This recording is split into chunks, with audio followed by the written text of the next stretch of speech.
Good morning. Welcome to St. Paul's Universalist Church. I have several announcements. There will be a Maundy, Thursday communion service this coming Thursday, 6:30 here in the sanctuary. Okay, communion will be served, and it's usually a small service, but we have traditional hymns and music and wording, and you are certainly welcome to join us as we are in the Holy Week of the Christian calendar. An announcement from Julie Smith to please pick up your pledge envelopes. Pledge Sunday was last Sunday, but we continue to accept pledges if you have not already done so. And a reminder, one that I have to do for myself, is if you do pick up a box, don't use it until July. Otherwise it mixes up the numbers, right? Yeah. Which makes life more fun, doesn't it, Julie? Yeah. Yes, it does. Okay. Another reminder, there's a sign-up sheet on the back table. This is for Easter flowers. You may bring your own, or Julie will purchase them for you at a cost of $10. So please feel free. We'll fill the sanctuary with Easter flowers. I hope lilacs are not Easter flowers. They are? Oh, okay. That's all right. I can go without my superpowers for an hour. They're not blue. They're not blue. Good, yeah. Yeah, I don't know what it is with lilacs and I. Anyway, thanks for blowing in. Dawn and I woke up kind of cold this morning. We couldn't figure out why, and then it's like, oh yeah, yesterday we had the heat off, the windows open, and then closed the windows, but forgot to put the heat back on. That was only 60 degrees. Anyway, are there any other announcements that anyone would like to share with the congregation? Hearing none, let us proceed to our call to worship.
I open our service with the words of Daniel Panther. Today we begin the walk to Jerusalem, the Holy Week. The demand that we face the darkness, the broken path, the abuse of power. Today we walk toward the day spring breaking through, the Easter day of joy. So let us prepare the way. Let us join together this morning in worship to see what holiness resides within and about us, to welcome in the day and make straight the path for the work of God. Let us worship together. And I do welcome you to our Sunday service, our opportunity to come together on our shared spiritual journeys. Each of us looks out at the world through our own perspective windows. These windows come in all shapes and sizes. Some are clear, some are stained glass, and some may be something else entirely. Yet the light that shines through these windows comes from the same source. It shines in many places all over the world, including places such as this, a church where all seekers are welcome.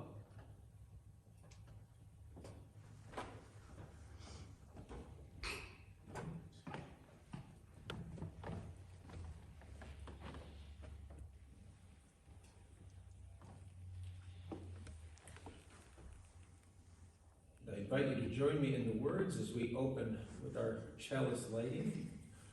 May this flame, symbol of transformation since time began, fire our curiosity, strengthen our wills, and sustain our courage. Our opening song is number 262.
Love is the doctrine of this church.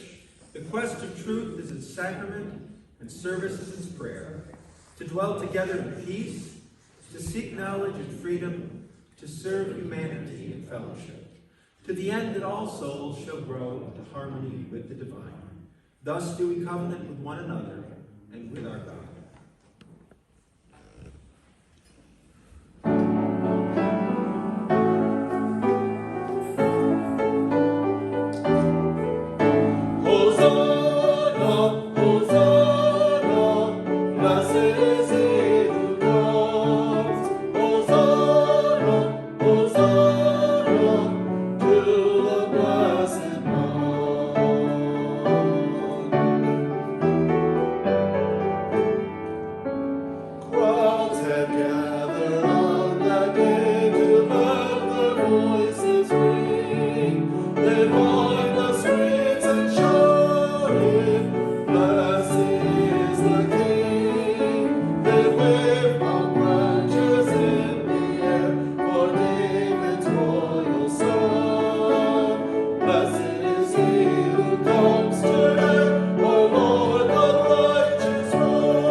Right. riding on a donkey colt to Jerusalem. The Savior saw the people come to worship Him. They laid their coats upon the road for David's royal son. Blessed is He who comes to earth, our Lord the righteous one. Hosanna, Hosanna, blessed is He who comes. Hosanna, Hosanna, to the Blessed One. Hosanna, Hosanna, blessed is He who comes. Hosanna, Hosanna, to the Blessed One.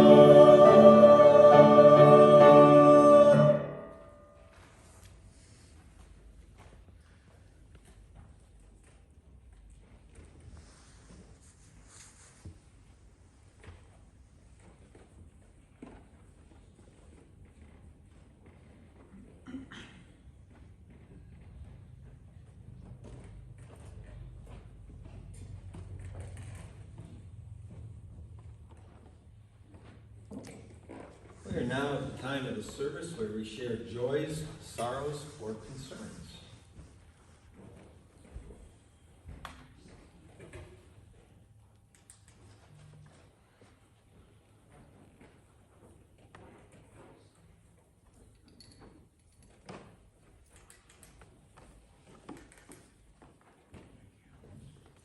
This is a sorrow. This past Thursday, I attended calling hours for Kathleen Casella. She was the wife of a friend of mine I've been playing golf with for over 30 years. And she died. There was quite a few people at the calling hours, and they had 56 years of marriage, and she was 76 years old.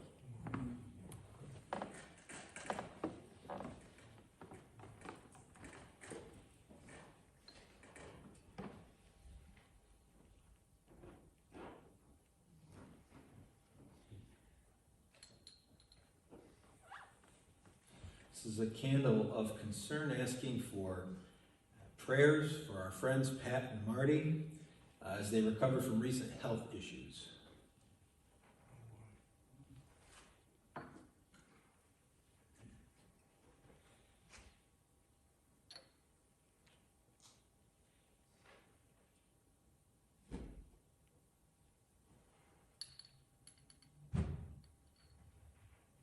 We light a final candle for any joys, sorrows, or concerns that go unspoken, but remain in our hearts and minds. We will now give and receive the morning offering to support the work, the wonder, and the witness of this community.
meditation today, I offer these words from the Gospel of Luke, the 19th chapter.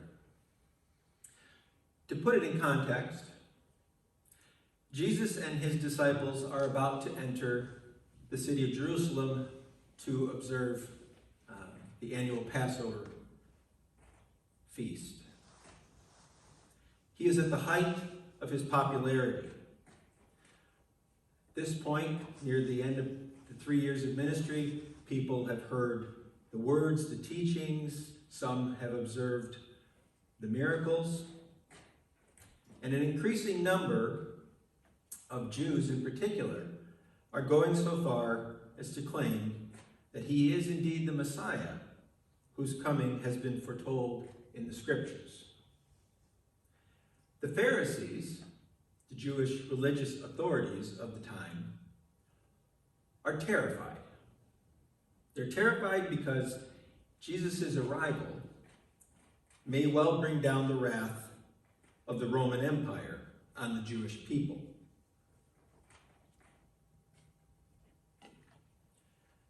Jesus went on ahead, going up to Jerusalem.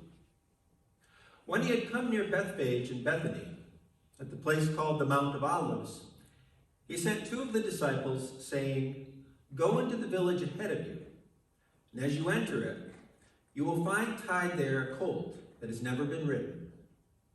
Untie it and bring it here. If anyone asks you, 'Why are you untying it?' just say this, 'The Lord needs it.'" So those who were sent departed and found it as he had told them. As they were untying the colt, its owners asked them, "Why are you untying the colt?" They said, "The Lord needs it." Then they brought it to Jesus, and after throwing their cloaks on the colt, they set Jesus upon it. As he rode along, people kept spreading their cloaks on the road. As he was now approaching the path down the Mount of Olives, the whole multitude of the disciples began to praise God joyfully with a loud voice for all the deeds of power that they had seen, saying, "Blessed is the King who comes in the name of the Lord. Peace in heaven and glory in the highest heaven." Some of the Pharisees in the crowd said to him, "Teacher, order your disciples to stop." But he answered, "I tell you, if these were silent, the stones would shout out." Let us now share a moment of silence where we listen to the wisdom of our hearts and minds.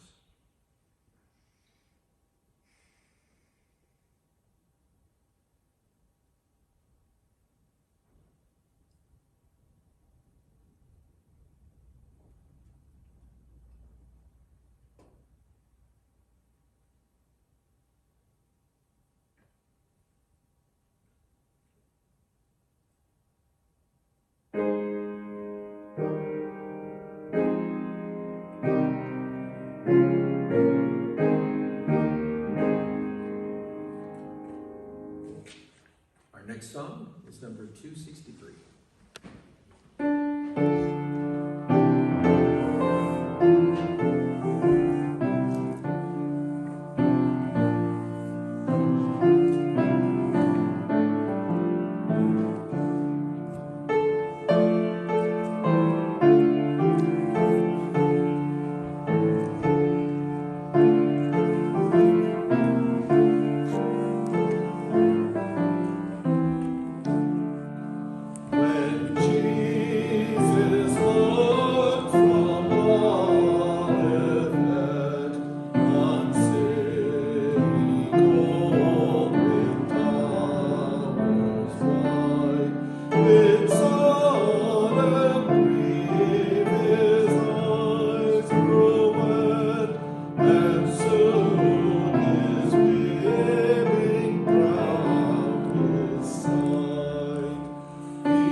Sunday commemorates the arrival of Jesus into Jerusalem.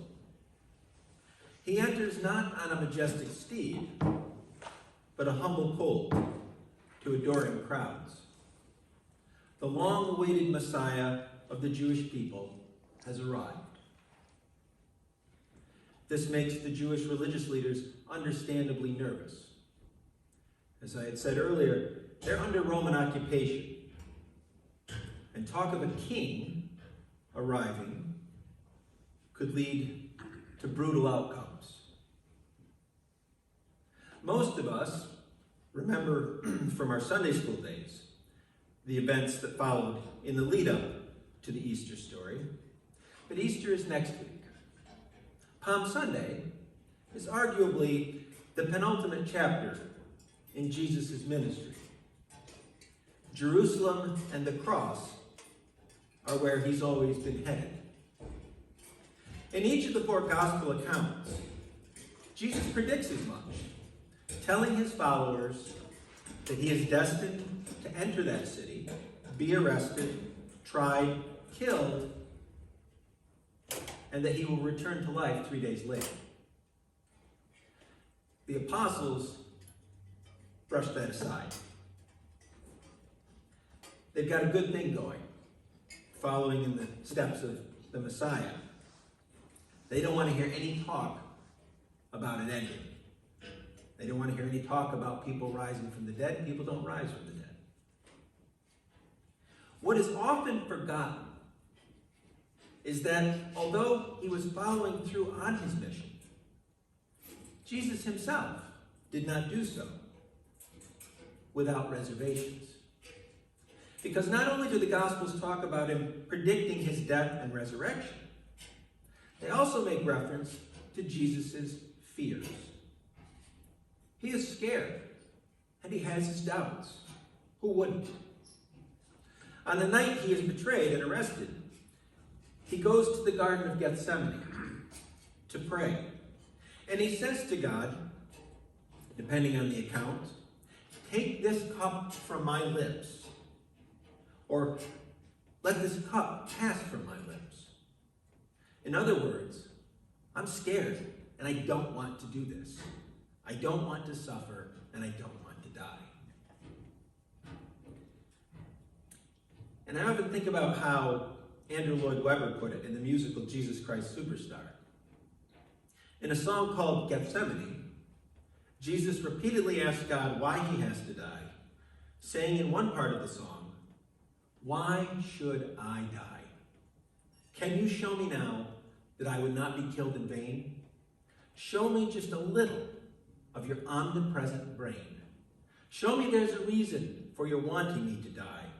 You're far too keen on where and how, but not so hot on why." So despite his more common portrayal as the Son of God, who was fully confident in his actions, that night in the Garden of Gethsemane shows the human side of Jesus of Nazareth. It can be hard for us to identify with being a messianic figure who is called to lay down his or her life and trust that things will all work out in the end. That being said, we all know what it is like to be afraid. Fear is a basic human emotion, of course, and it serves a purpose in that it helps us to be aware of danger or threats and to take action to deal with them. At the same time, fear and anxiety can hold us back from living our lives more fully. Statistically speaking, the United States has the highest anxiety rate in the Western world. An estimated 40% of us will experience some type of anxiety disorder at some point in their lives. There is no one underlying cause. Different people react differently to different things, after all. But consider the world that we live in.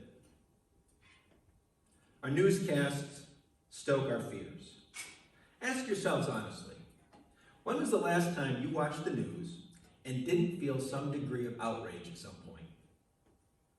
Environmental concerns, mass shootings, that wonderful pandemic we're still trying to get over, the war in Ukraine, inflation, half the country thinking that the other half wants to ruin the country, the unintended consequences of social media, and so on and so on. We are also affected on an individual level. A lot of us tend to overwork and have lousy sleep habits. We have fears about our health, about getting older, our finances, our children or grandchildren's welfare, or dealing with change. Most of us would prefer not to deal with change. And those are just a few. And while it certainly isn't as world-changing as it was in Jesus' case, I think we all have our Gethsemane moments in life. Those times when we want to say to God or fate or the universe, please no, don't make me go through this. Anything but that. We all have to venture through the places that scare us. It takes a toll. It wears us down. It can leave us feeling lost and confused. Anxiety disorders are the #1 mental health issue in this country. There's a saying, in life, pain is inevitable, suffering is optional. But it often feels like the two are intertwined. What can we do to cope with those inevitable fears and anxieties that find their way into our lives? Here are some ideas for your consideration. First, it's okay to admit that we're not okay. Despite it being more out in the open today, there's still an undercurrent in our society that people should just buckle down, pull themselves up by the bootstraps, and take things in stride when it comes to dealing with our fears. But the first step in solving any problem is to admit that there is one. And it's okay to ask for and seek help, whether it's talking to our support network, seeing a counselor, considering medication, or all three. I'm a big believer in the idea that if you can't take care of you, you will struggle to take care of others who may need you. Secondly, know your triggers. Understanding why we feel anxious is an important step in coping with it. It's kind of like this. If you don't know where the leak is coming from, it's kind of hard to fix it. Knowing our triggers helps us to plan for them. Maybe we can even avoid them. Of course, that isn't always possible. But knowing that ahead of time allows us to prepare and make a plan.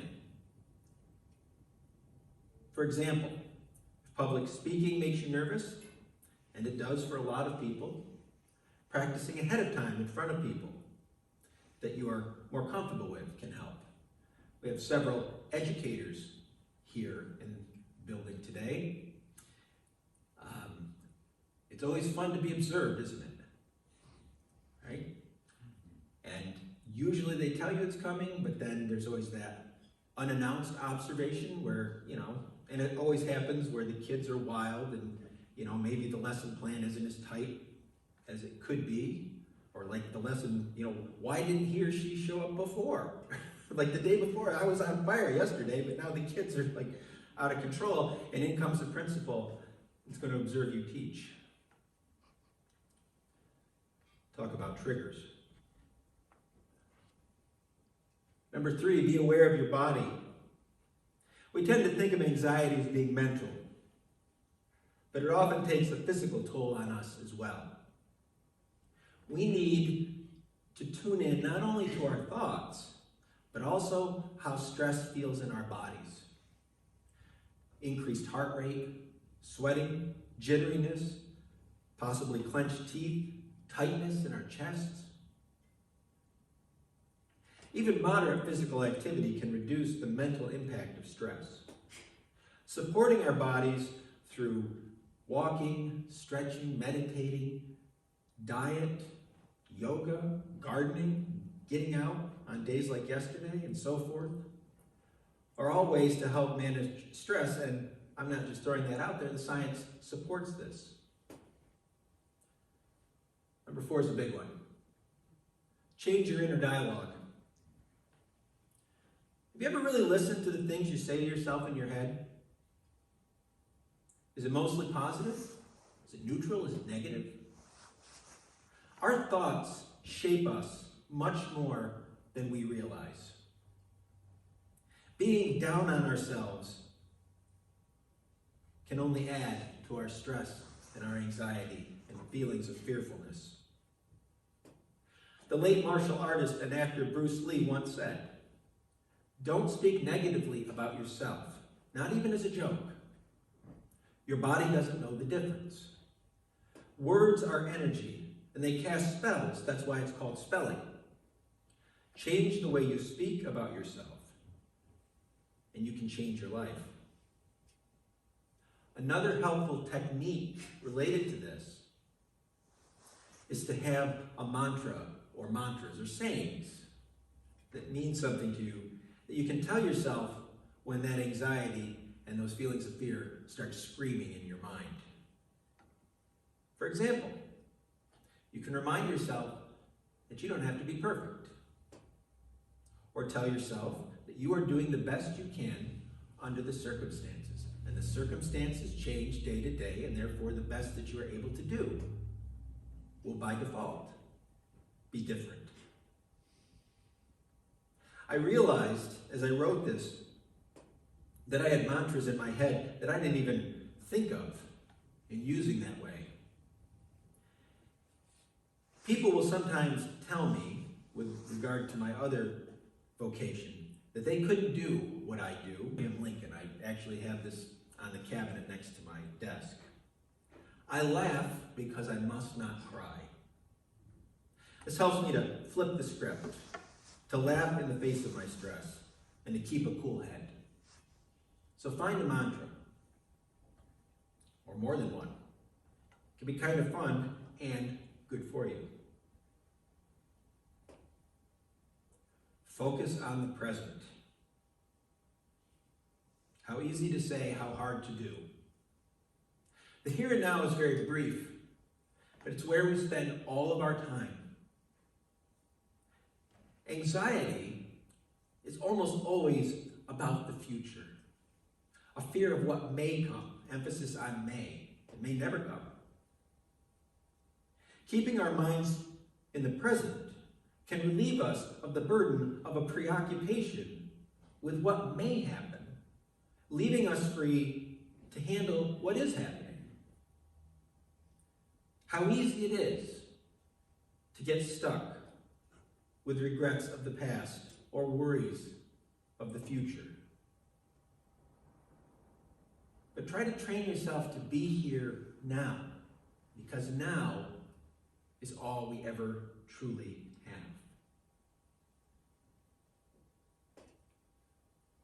Develop your spiritual resources. We all believe in something. In a UU church more diverse than most other congregations. We believe in a divine figure, or a great teacher or guru, a philosophy of life, the power of our highest selves. We've seen ourselves at our best. We know what we are capable of. I think part of the reason that we come to church is to develop those resources. Developing healthy spiritual resources can sustain us in times of darkness. Just a couple more. Count your blessings.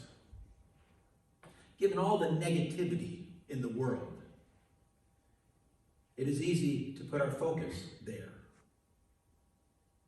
But one of the simplest and most powerful ways to fight anxiety is to count our blessings and to nourish an attitude of gratitude.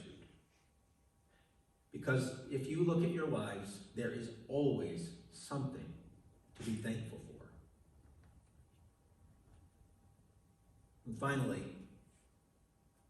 cultivate resilience. Social science tells us the single greatest factor in a person's ability to cope is not their intelligence, their strength, their wisdom. It is their resilience. One's ability to bounce back and recover from negative circumstances is what determines his or her long-term peace of mind. Think about it this way. The fact that you're sitting here means that your track record of coping with the difficulties in your lives is about 100%. I'm not saying it was easy, but you did it.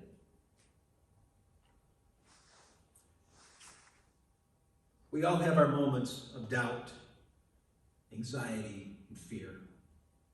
They're a part of life. But if we hold fast and have faith and courage, we can see our way through. May it be so. Closing song is number 344.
Our service again with the words of David Rankin. Palm Sunday is found whenever we are serving a noble and unpopular cause with selfless devotion, holding to the ideals of truth and justice, whenever we are seeking to uplift the fallen, to comfort the brokenhearted, to strengthen and encourage the weak and hopeless, whenever we are working bravely and persistently in the face of abuse and criticism to establish more equitable relations in the world. Whenever we are sacrificing our lives in behalf of what we believe to be the service of love for all humanity. That is Palm Sunday.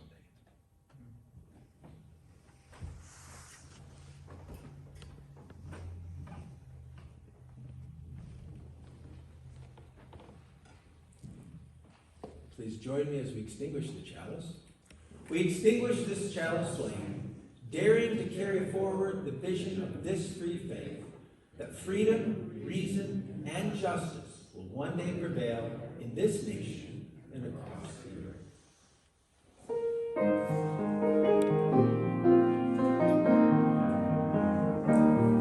We are a religion which like sunshine goes everywhere. Its temple of space, enshrine the good heart